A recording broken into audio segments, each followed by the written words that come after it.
Yeah, good morning, everyone. Thank you for being here. Today, I'm most excited to share insight into a new involving more in aquaculture, the three-phase shrimp farming system. And now, let me briefly introduce myself. I have over 15 years experience in aquaculture research and extension, and I hold a master degree in aquaculture in technology from James Cook University, Australia. Currently, I'm a candidate of PhD at Nông University in Ho Chi Minh City, and I'm serving as Vice Director of National Breeding Center for Southern Marine Aquaculture in the Ministry of Agriculture and Environment in Vietnam. My course expertise includes a leading national shrimp and oyster breeding program, particularly focusing on stock development and function nutrition. I'm also involved in promoting sustainable shrimp farming through technical innovation and applied research. Be sure to share with you today some of the advancement we've made in three-phase shrimp farming system. This contains a presentation today. Here's a quick overview. I will begin with the global overview of shrimp farming. Then I will discuss main benefits and needs of three-phase system. Following that, I will share our experience adopting this model at our farm and implementation challenges in importing the system into practice. And finally, I will summarize with a few key takeaways and future prospects. Now, let's start with a global overview of shrimp farming. Yes, shrimp aquaculture is one of the fastest growing sector in global seafood production. Over the past two decades, it has expanded rapidly due to increasing demand, improved technology, and rising consumption in the international markets. Currently, Asia dominates global shrimp production with China, India, Vietnam, Indonesia is among the top producers. Meanwhile, Ecuador's leads in shrimp exports due to its sustainable and large-scale farming practices. So, the shrimp industry plays an important role in food security, employment, and foreign exchange for many coastal nations. However, it is also under pressure from the key challenges in shrimp farming that we'll explore next. Yes, despite the growth, the shrimp farming industry still faces severe critical challenges that interfere productivity and sustainability. Firstly, is the farming system itself can be inconsistent with a varied approach between regions and producers. Second, is biosecurity and disease management remain major concerns, especially with the recurring outbreaks of viral and bacterial disease. So environment fluctuations such as a change in salinity, temperature, or water quality also pose serious risks. Inconsistencies quality affects crop outcomes while nutritional efficiency is often suboptimal due to poor feed formulation or feed strategy. Production costs, including feed, seeds, energies, continue to rise, squeezing profit margins. And lastly, production's efficiency remain unstable, making planning and investment more difficult. These issues highlight the urgent need for state-specific intervention strategy, a suitable solution to solve the problem at each critical stage of stream processing cycle. So next slides, the key transformating stream farming is the first thing is multi-phase culture system have achieving global adoption for spurious growth control and survival rates. Second is biosecurity and disease controls to enhance disease prevention, protocol fighting rising of outbreaks Third thing is technology adoption, like IoT sensor, AI analytics, and recirculating aquaculture system, driving data-driven efficiency. Last thing is sustainable traceability for export, like blockchain enables supply chains meeting export market demands.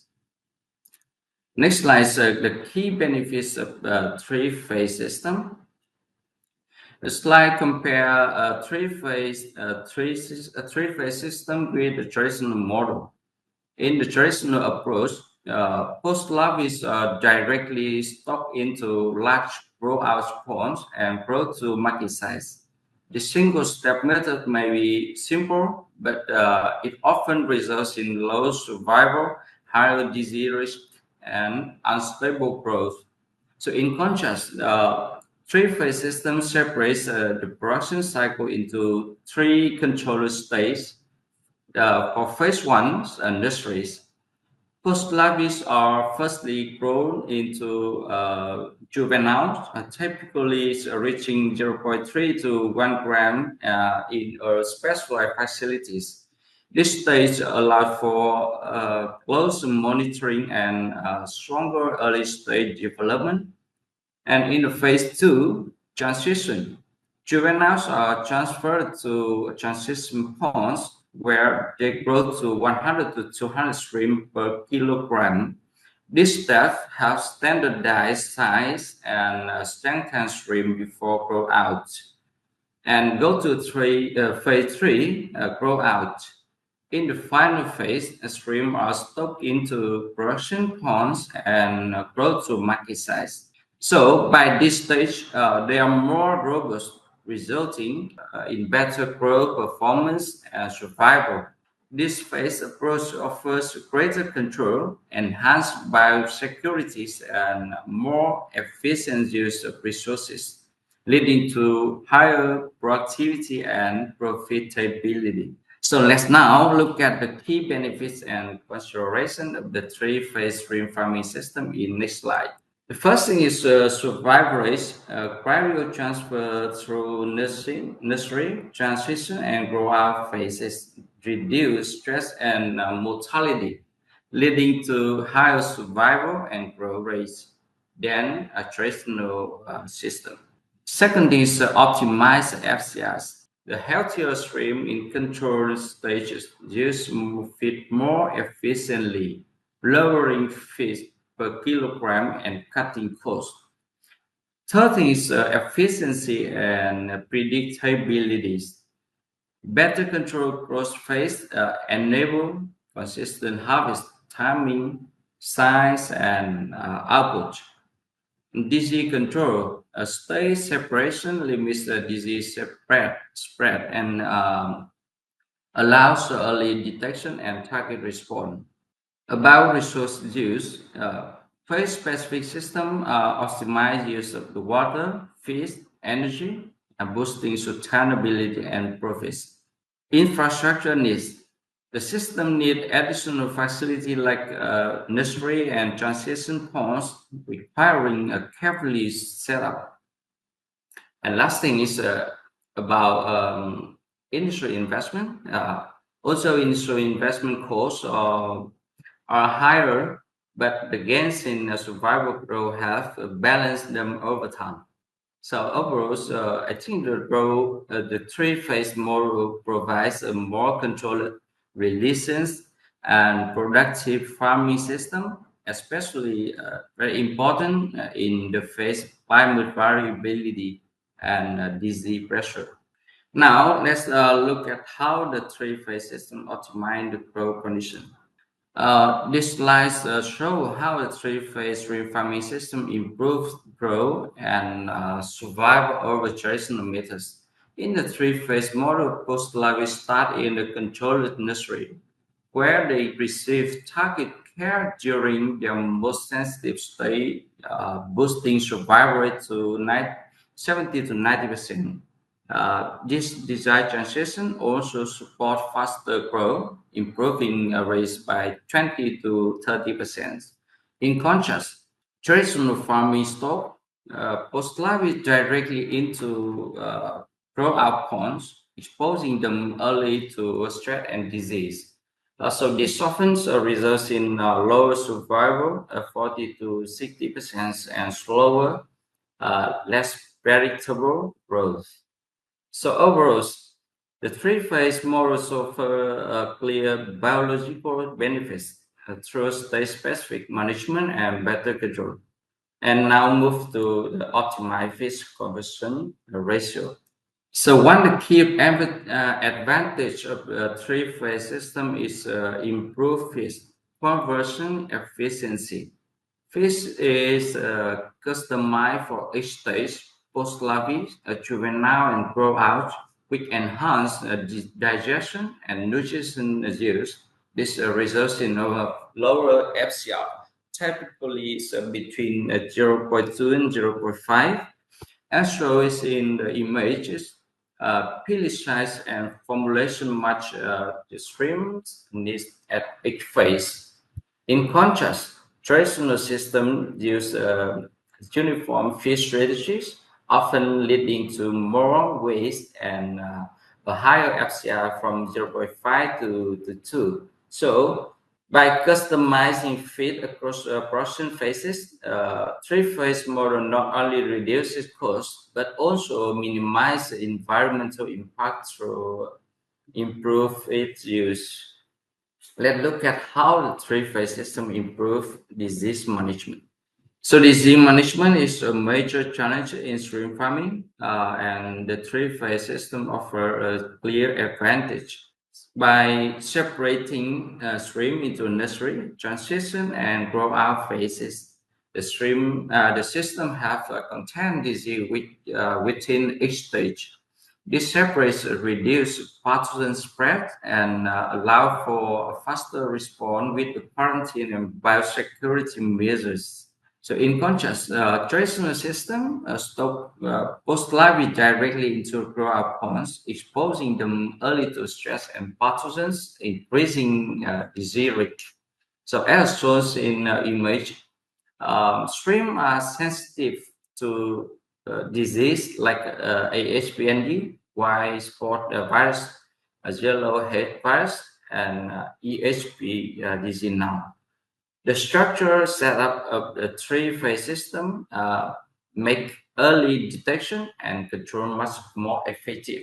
And now let's look at how the three-phase system enhance the productivity, production, predictable, and efficiency.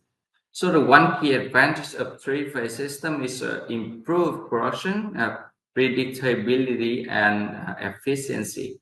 By raising stream in separate controlled phases, farm achieve more uniform sizes at harvest and can and more exactly. Early growth is optimized in nursery and transition phases, allowing grow-out ponds to be used more efficiently and reducing the total production cycle.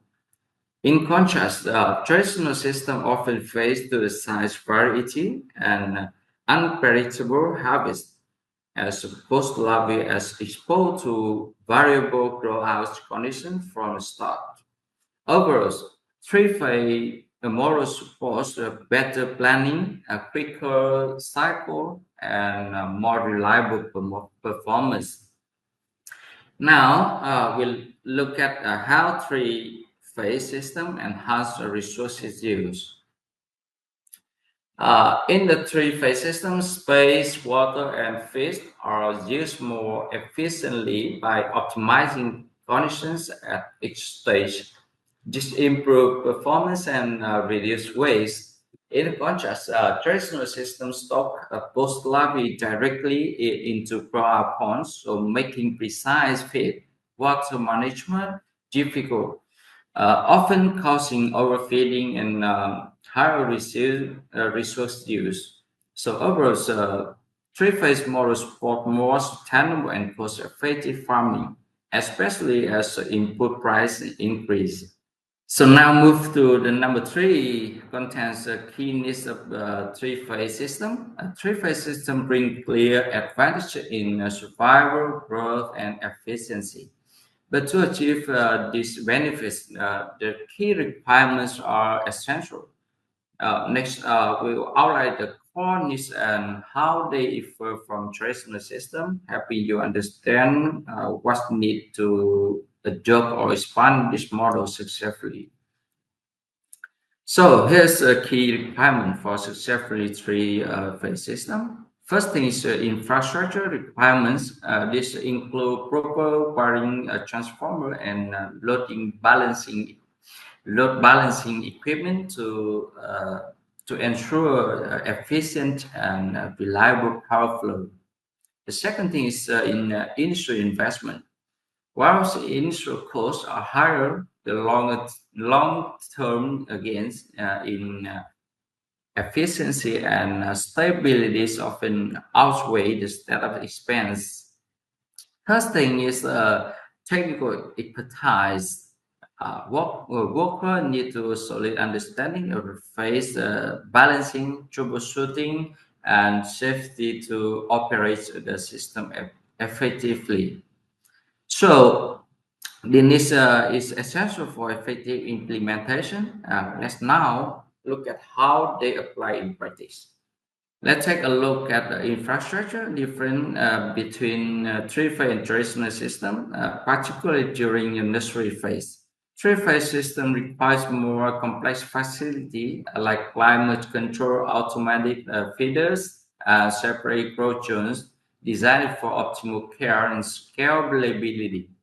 This setup boosts efficiency, but also demands greater and planning in and investment. In contrast, traditional is simpler. With fewer specialized components, it's easier to manage, but may limit long-term performance and growth potential. So understanding the differences have guide decision based on your resources and goals. Now, let's examine the initial investment prior and how it goes play over time in the next slide. This slide is initial investment. A three-phase system involves a higher upfront cost, especially for necessary facilities, advanced equipment, and specialized infrastructure. This investment aims to improve efficiency, yield, and scalability over time. In contrast, a traditional system has lower startup costs with a basic setup. However, it often results in higher long-term expenses due to inefficiencies, labor needs, and slow operation. So it's not just about initial cost; it's about long-term values. Three-phase system pay off through operational efficiency with the traditional system may cost more over time despite lower initial spending. Next slide is the role of the technical expertise in the decision. So let's look at the technical expertise needed for three-phase and traditional farming system. The three-phase system requires skilled staff to manage each stage, nursery to harvest, using tools like automated feeders, biofilter, a water quality sensor. Success depends on precision and training personnel. But the traditional system rely more on manual methods, generational experience, while easiest to manage, but they may lack of the accuracy to maximize growth or prevent losses.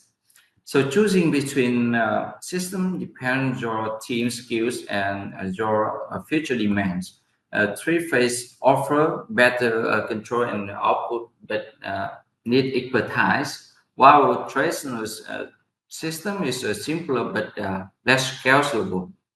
So next, here's adopting three-phase system in National Breeding Center for Short-Term Marine Aquaculture. So, like a real-world example of the three-phase system in action. By adopting this model, our center have achieved precise tracking of stream across all stage. Second is a more efficient use of fish, water, and energy, and higher survival rates through controlled environments. This show all of this show how investing in technology and skill stock can turn higher startup costs into long-term gains. So let's now see how you can apply this lesson to your own operation. Let's look at our center as a real world model for large-scale three-phase shrimp farming system. Our center is located in Phước Khai province, Bà Rịa Vũng Tàu, Vietnam, in southern Vietnam. This 30-hectare center is surrounded by hatchery and farm, offering direct seawater for access and close industry collaboration.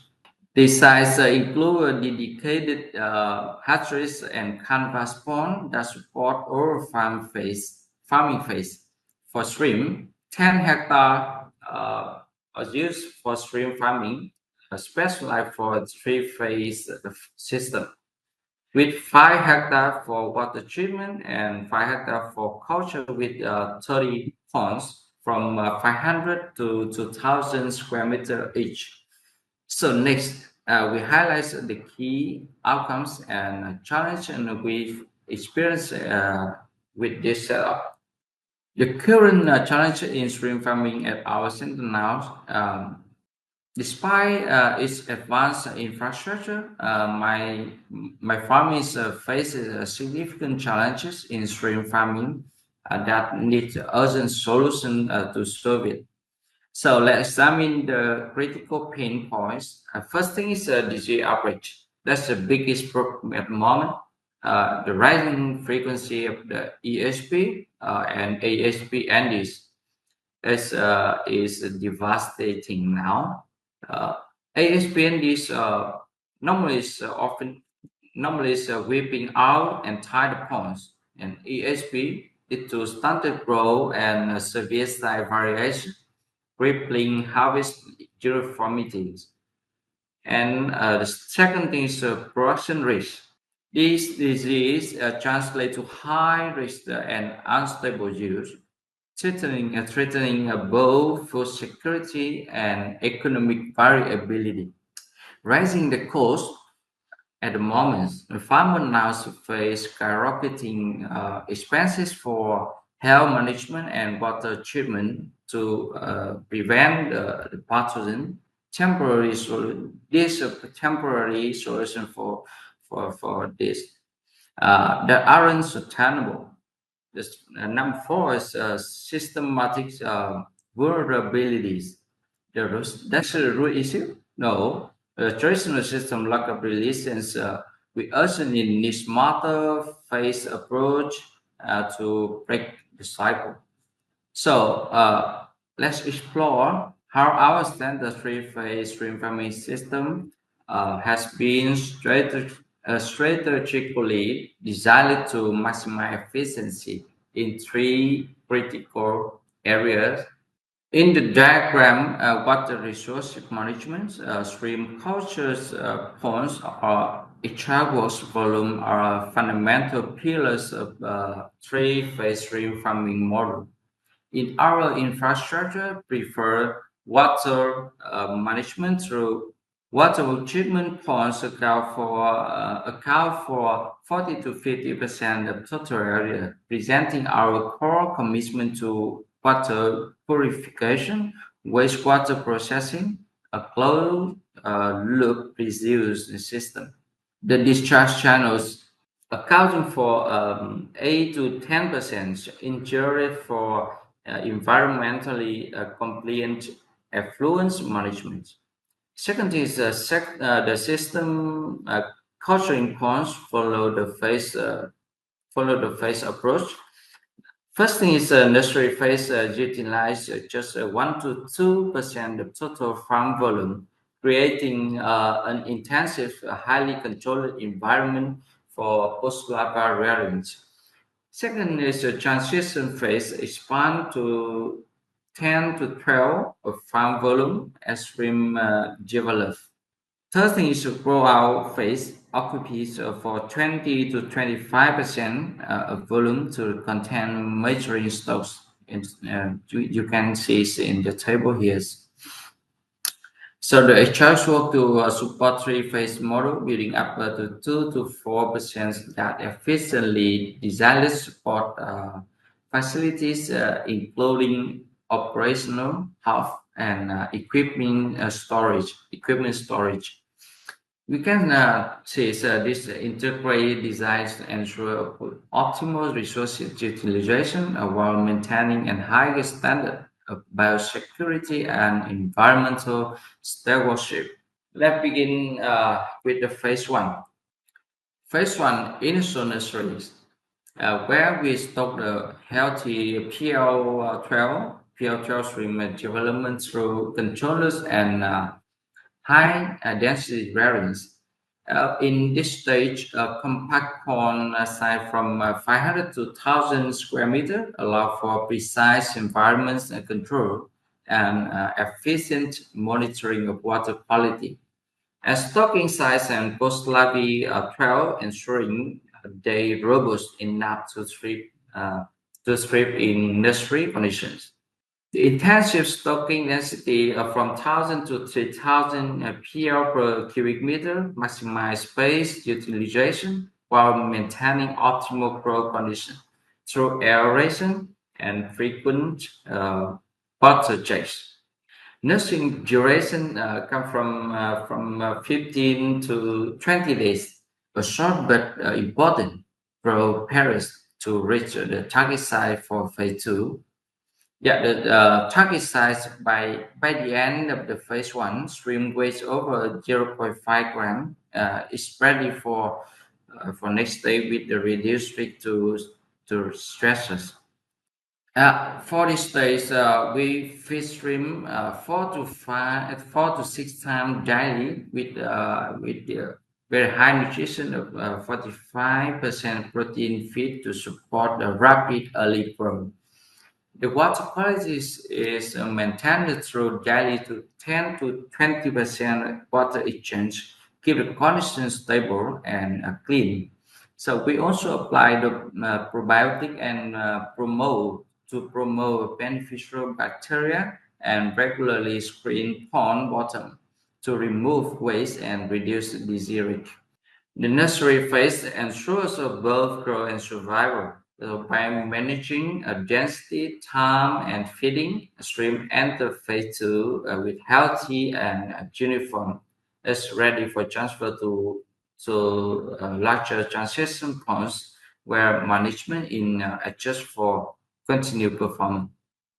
Next, let's explore the next in phase two. In the phase two transition nurseries, extreme vary from our intensive phase one nursery. The enter phase two, where we balance grow rates with biological stability. This phase bridges the gap between high density rearing and final grow out. Larger ponds over 1,000 square meter that allows for more space to grow while maintaining medium density 300 to 500 stream per cubic meter and stock juvenile weighing 0.5 to 1 gram carefully acclimated from phase 1. So over 15 to 20 days when stream grow to 100 to 200 in euro per kilogram, the ideal size this is the ideal size for transfer to phase 3. The feeding protocols in this stage we use a commercial fish with 40% of protein is distributed throughout the days from 6 a.m. to 5 p.m. at the 5 to 15% of body weight, ensuring the consistent nutrition uptake. Water quality normally Chan water exchange 20 to 30% maintains pristine conditions, where probiotic and daily pond bottom screening to prevent disease hotspots. So this way isn't just about growth; it's about acclimation, immunity, enhancement, and uniformity. By reducing stress and optimizing conditions, we prepare our stream for the final rollout phase with minimal losses. Once stream reach target size, they are ready for phase three expansive rollout ponds, where we focus on maximizing the yield. So now let's explore what is in phase three in the next slide. For phase three, we now reach the final, most rewarding stage, phase three growhouse, where we can transform our carefully nurtured stream into market-ready products while optimizing yield and quality. In this phase, for the key operational specifications, first thing is that we use large ponds over 1,000 square meter and maintain low stocking density, just 80 to 150 stream per cubic meter. This spacious environment is crucial for achieving optimal final size. Second, after 45 to 60 days of culture, the stream gains an impressive harvest size of 25 to 30 pieces per kg from the stocking size of 100 to 200 pieces per kg. The feeding protocols we use 36 to 40% protein commercial feeds delivered continuous from 6 a.m. to 5 p.m. at 3 to 8 percent of body weight. These protocols balance approach maximize growth while maintaining a sound feed conversion. So for the critical management practice, first thing is water quality maintenance. Rigorous 30% daily water exchange regimes ensure the ideal growing condition as throughout extended grower periods. Second thing is health management. Our continuous use of probiotic and daily pond bottom screening maintain the health standards established in earlier phase. Now, protecting our valuable new harvest biomass. Thus, this final phase to optimize grow and harvest use critical for market values, reduce production cycle compared to traditional system. Optimize fish consumer ratios directly improve profitability. So in conclusions, from the PL12 to harvest ready stream in just 90 to 100 total days, our three-phase system demonstrates how exactly management at each stage creates combination benefits. And now next, let's see how to manage water quality in the next slide. Yeah, that's very important to get success in tree farming system. The consistent water quality is the backbone of the successful stream farming. At our center, we maintain strict parameter across all three phases, adapted to each growth stage needs, while ensuring system-wide stability. First thing is oxygen normally take over 5 milligram per liter and temperature is stable from 28 to 30 degree have to remain constant. That's very important for stream health and regardless of phase. Similarly, ammonia should be smaller than 0.1 milligram per liter, and nitrates smaller 0.5 per milligram per liter, tightly controlled to prevent toxicities. About salinity, as gradually decrease from phase 1 to phase 3, from 15 to 30 to 5 to 20 ppt as stream measure, reducing stress and energy cost.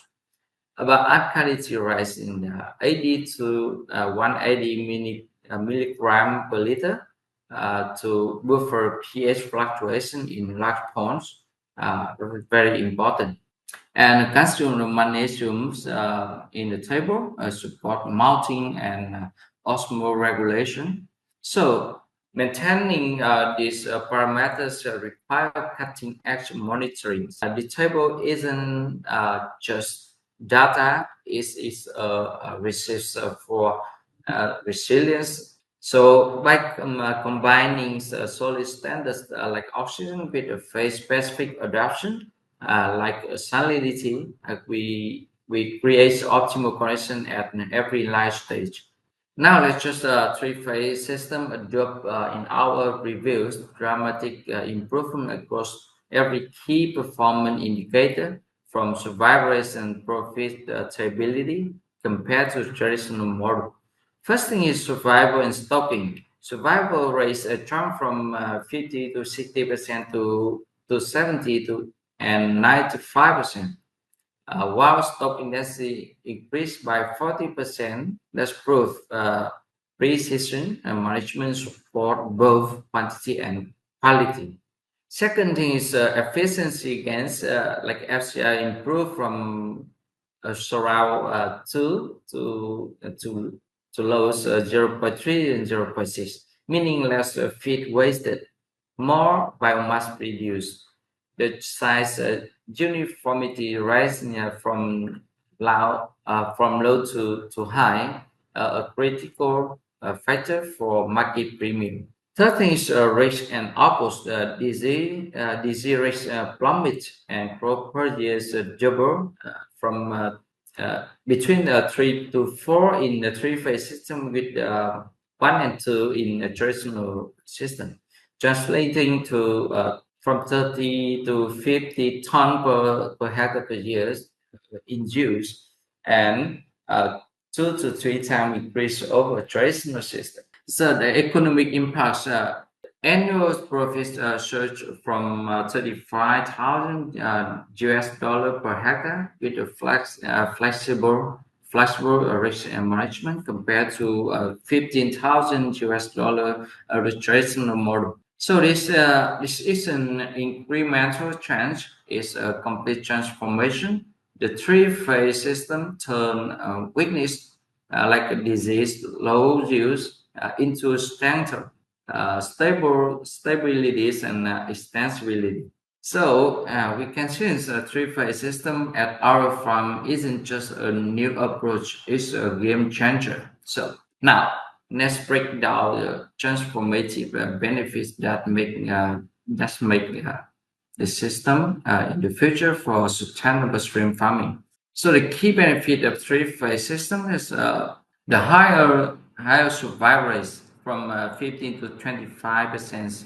The phase specific care reduce stress and mortalities, allowing more stream to reach a harvest. Secondly, is a better environment controls, better water feed and system management, so lower waste and enhanced stream health. Third thing is a better size uniformity. Consistent growth across phases produce stream that meet premium size standards. Lower disease risk. The nurseries they build early immunities, reducing loss from the pathogen like ESP and AHPND is happening at the moment. Next one is a higher use in profits. More stream, more profit per year, and greater efficiency without expanding farm areas. And next one is environment resilience. Less waste, fewer inputs, and a smaller carbon footprint per kilogram produces. So this gain multiplies across cycles, turning early survival benefits into the long-term profitability.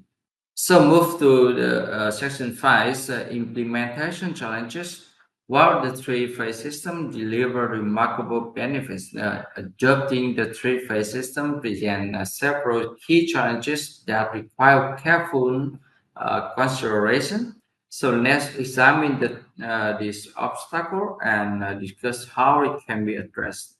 So a key challenge in implementing the three-phase systems, first thing is higher initial investment.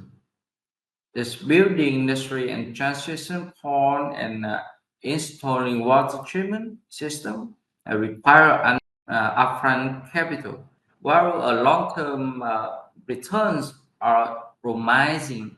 Is promising initial funding can be a hurdle for many farms.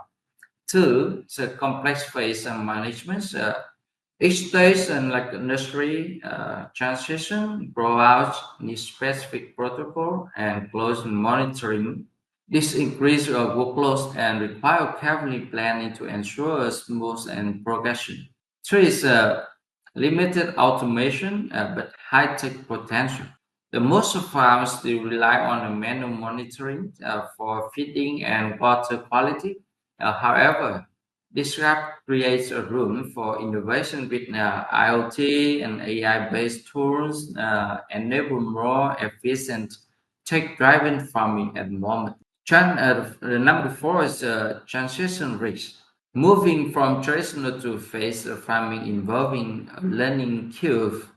So early missteps like a poor stocking or phase timing can affect the results, demanding adaptive management. A skill level shortage. The system relies on training staff familiar with the biosecurity, probiotic, and the phase-specific feeding. A lack of expertise can limit its success. So while these challenges are real, they are not impossible. Now we move to the next slide. We will explore essential takeaway. Three-phase system is just an upgrade. It's a fundamental transformation and how we approach sustainable stream farming. The first thing is a sustainable industry change. This isn't a passing chance. It's a sustainable model that aligns with global demands for efficiency and environmental responsibility. The second is real benefits, higher survival rates, fewer disease outbreaks, and optimized costs, all translating to better profitability and lower risk. The third thing is export potential. This system doesn't just grow stream, it grow market opportunities. By meeting international standard for sustainability and quality, you open the door to a premium export market. Fourth thing is collaboration needs. The success requires more than farm level changes, from policy that encourage innovation to training program to infrastructure investment. So this is how we transform our farming system from 4 years ago. So in conclusions, three-phase rain farming system is more than a method. It's a certain chance for present and future. So to the last slides, as we conclude today presentation, I want to express my sincere gratitude for our time and engagement. The three-phase system presents not just innovation, but a collective commitment to advancing a sustainable aquaculture. Whether you are ready to explore adoption or simply want to continue the conversation, we welcome you to visit our facility in Vũng Tàu province to see the system in action, or reach out directly via email. I'm very happy to share inside data or collaboration opportunity for you. Thank you very much. Thank you again.